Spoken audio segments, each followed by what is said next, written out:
নমস্কার বন্ধুরা, কেমন আছেন সবাই? পাপিয়াস কিউলিনারি আর্টের আরেকটি নতুন ভিডিওতে আপনাদের সবাইকে স্বাগতম। আজকে আমি রান্না করব মিষ্টি কুমড়া দিয়ে ইলিশ মাছের মাথা আর লেজ দিয়ে। এজন্য আমি প্রথমে চুলায় একটা প্যান বসিয়ে দিলাম। আমি মাছের কাটা মাথা আর লেজটা নুন হলুদ মাখিয়ে রেখে দিয়েছি, এবার ভেজে নেব।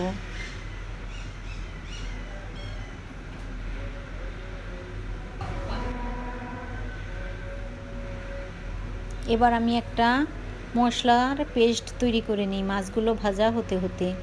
আমি প্রথমে দিয়ে দিলাম হলুদ গুঁড়ো, সামান্য ধনিয়ার গুঁড়ো, 1 চামচ জিরার গুঁড়ো আর হাফ চামচ মরিচ গুঁড়ো। এবার স্বাদ মতো লবণ দিয়ে দিলাম, জল দিয়ে এবার মশলাটা আমি খুব সুন্দর মতো গুলিয়ে নিব। আসলে খুবই সাধারণ এই রান্নাগুলো, খেতে অসাধারণ হয়। এবার মাছগুলো ভাজা হয়ে গেছে, মাছের মাথার লেজ 1 পিস মাছও আছে, এগুলো আমি এখন তুলে নিচ্ছি। আমি বেশিরভাগ সময় ইলিশ মাছটা না ভেজেই রান্না করি, তবে মাঝে মধ্যে হালকা একটু ভেজে নেই। আর ইলিশ মাছটা না ভেজে রান্না করলেই খেতে বেশি ভালো লাগে।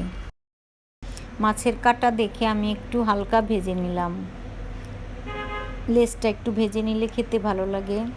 এবার আমি দিয়ে দিলাম কালো জিরে আর জিরে ফোড়ন। মাছ ভাজার তেলে দিয়ে দিলাম কালো জিরে আর জিরে ফোড়ন, আর দিয়ে দিলাম মিষ্টি কুমড়া। মিষ্টি কুমড়াগুলো আমি মোটামুটি অনেকটা বড় বড় করেই কেটে দিয়েছি। এবার একটু নুন হলুদ দিয়ে ভেজে নেব। আসলে মিষ্টি কুমড়া দিয়ে যে তরকারি রান্না করা হোক না কেন, একটু ভেজে নিলে এর কাঁচা গন্ধটা থাকে না আর খেতে ভালো লাগে।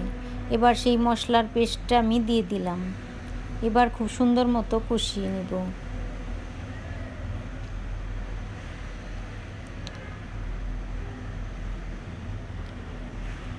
এবার আমি একটু ঢেকে দিলাম, কারণ ঢেকে দিলে লাউটা মিষ্টি কুমড়াটা একটু সিদ্ধ হবে তাড়াতাড়ি। এবার মশলা লাউ সব কিছুই কষানো হয়ে গেছে, আমি ঝোলের জন্য জলটা দিয়ে দিব।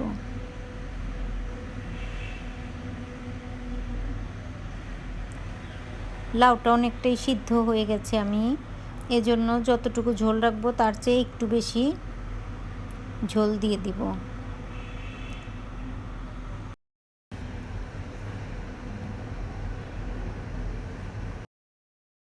এবার আমি আগে থেকে ভেজে রাখা মাছের মাথা লেজ এগুলো দিয়ে দিলাম, আর দিয়ে দিলাম কাঁচা লঙ্কা। এবার ঢেকে রান্নাটা করে নিব।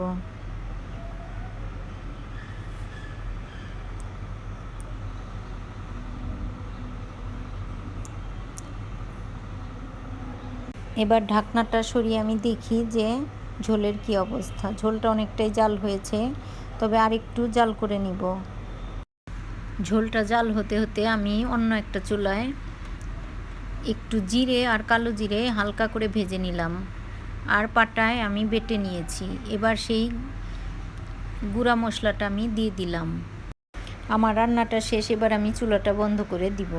তো বন্ধুরা, আমার আজকের এই ভিডিওটা কেমন লাগলো? যদি ভালো লাগে তবে অবশ্যই একটা লাইক করবেন, আর যদি ভালো লাগে আমার ইউটিউব চ্যানেলটি সাবস্ক্রাইব করার অনুরোধ রইল। আর যারা ফেসবুক থেকে দেখছেন তাদেরকে আমার ফেসবুক পেজটি ফলো করার অনুরোধ রইল।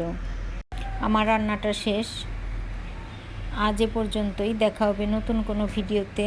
সে পর্যন্ত সবাই সুস্থ থাকবেন, ভালো থাকবেন। ভিডিওটি দেখার জন্য সবাইকে অসংখ্য